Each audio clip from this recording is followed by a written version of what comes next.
policies and value chains, what policies can be implemented for value chains and what they are. The example that I've just been listening to from Grace Kennedy is very interesting in understanding what I'll be talking about. And the idea behind policies is really that I think policies regarding value chains tend to have two main concepts. They tend to reflect two different approaches, two different ideas. The first one is to integrate into value chains. The second one is to capturing value within value chains.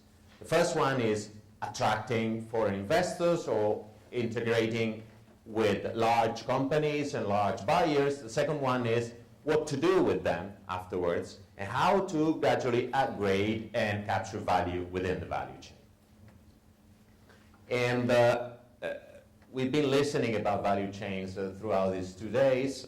This is one of the key words that is emerging in economic policies, in competitiveness. Governments increasingly use these words.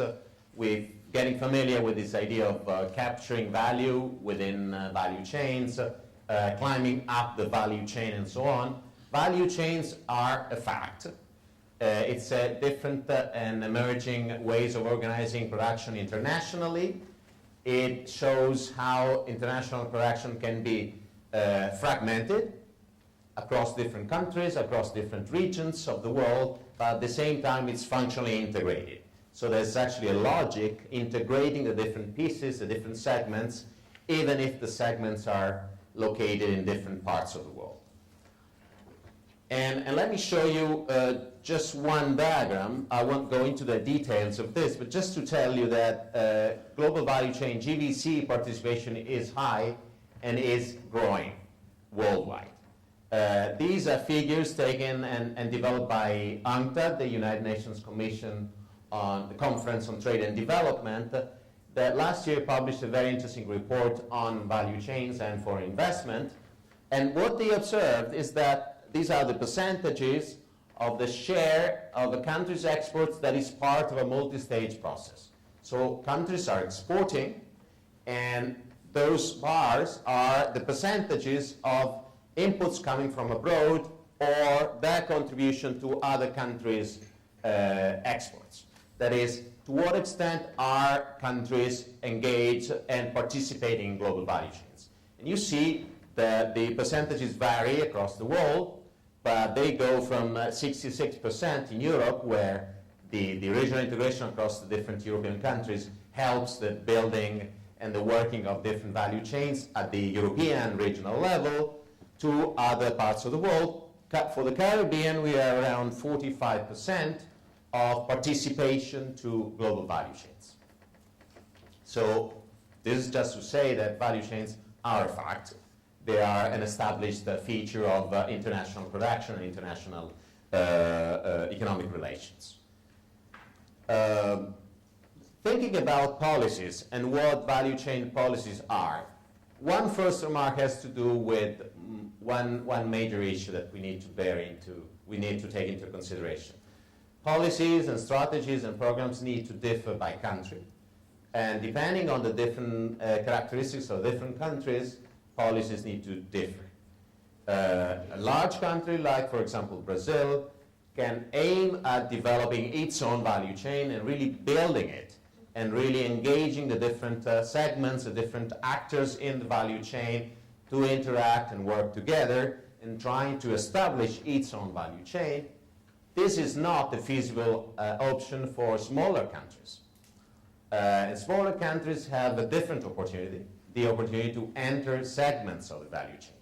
So specializing in niches, specializing in specific segments, and interacting with other actors of the value chain that might be led by local firms or international firms, but the option open to small countries, and in this regard the Caribbean countries really have this option of specializing and entering specific niches. And there's different examples of policies. There's one example I've been working on recently in Costa Rica, where there's a government entity that is in charge of attracting investors and foreign buyers, as well as matching them with local producers. That's something similar to what Grace Kennedy was doing, following their own needs and trying to fulfill their own needs of restructuring, ensuring sustainable and continuous flow of intermediate inputs and access to markets and so on. And let me go back to the first area of policies related to global value chains. That is integration. That is, in a way, attracting and integrating into value chains. That has to do with a careful attraction of firms, of buyers, ensuring free international flows of goods and services, of capital, of knowledge, of people. It has to do with attracting foreign investors, lowering investment barriers, and easing the global value chain functioning. That is, for example, reducing the different trade barriers, the different standards, and in some countries, processing zones are being developed to really ease the process of working of value chains, and all the logistics and infrastructures, something we've been talking about today, how the logistics and how the transport and communication infrastructures are essential to ensure a smooth flow of goods and intermediate goods and people and knowledge across countries along the same value chain. And the third dimension that it's the third one mentioned here, but I guess it plays a key role here, is really the development of the supplies of capabilities by local producers. They need to be equipped with the skills, with the knowledge, with the equipment to be able to interact and supply the larger value chain leaders. So first dimension is integration, but and most importantly, in addition to integrating into value chain, there's an issue that has to do with capturing value. And that depends on a simple fact. Value is not distributed evenly across the value chain.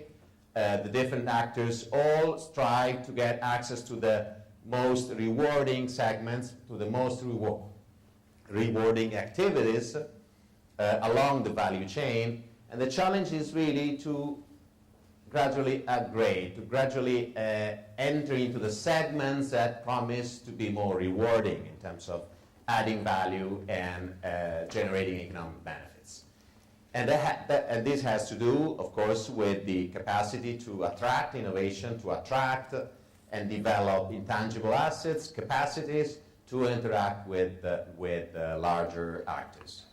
That has to do, on the one hand, to opening to international flows and international investment, but at the same time developing local capacities and local capabilities.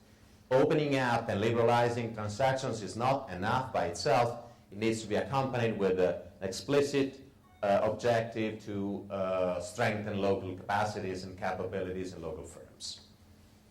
And of course, this has to do with a concept that is being in the air during these last 2 days, that is upgrading. We've been talking about upgrading in several presentations and in several discussions these days. Let me try to explain what upgrading is, trying to be a little bit precise. Suppose that these are 3 examples of 3 value chains where A, B, and C are different segments, are different sets of activities, one after the other, working with farmers and producing the specific vegetables that are then manufactured and packaged and finally sold internationally, different segments of the same value chain.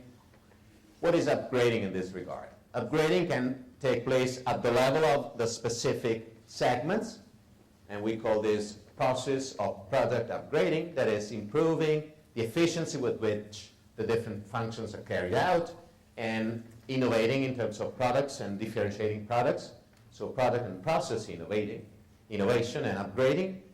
But the upgrading has to do with functional upgrading. So instead of just producing and working with the farmers, gradually work with the farmers and add the capacity and enter into the function of packaging the product.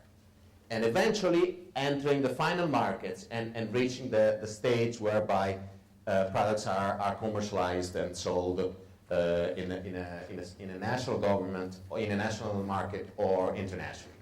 And this is what we call functional upgrading, entering into different functions along the same value chain. Or some others speak about upgrading into different chains.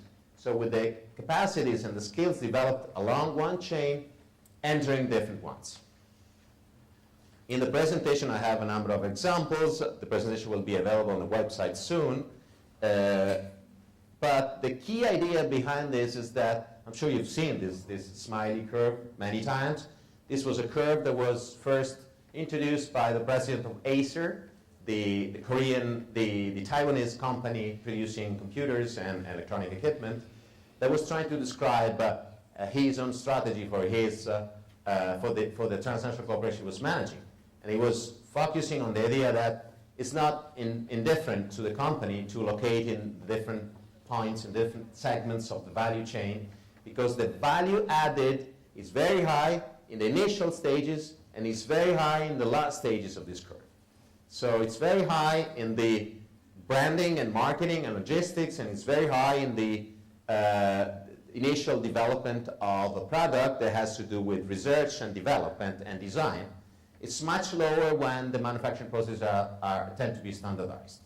So the key issue is entering the value chain, attracting large actors, and do whatever is necessary to enter the most promising and most rewarding segments of the value chain.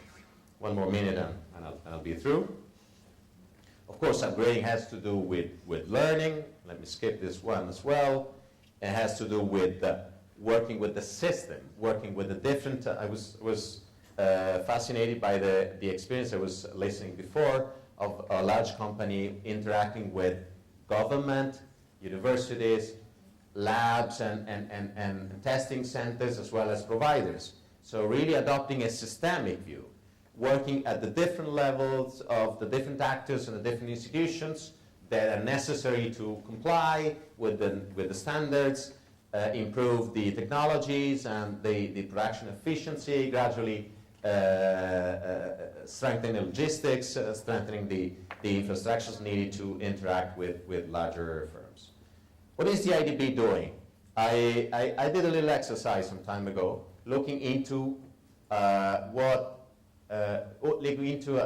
project database that the bank has with all projects, loans and grants and technical assistance and policy advice that have to do with value chain, using a sort of a search for keywords, where the keywords were value chain, cadenas productivas, supply chain, and so on.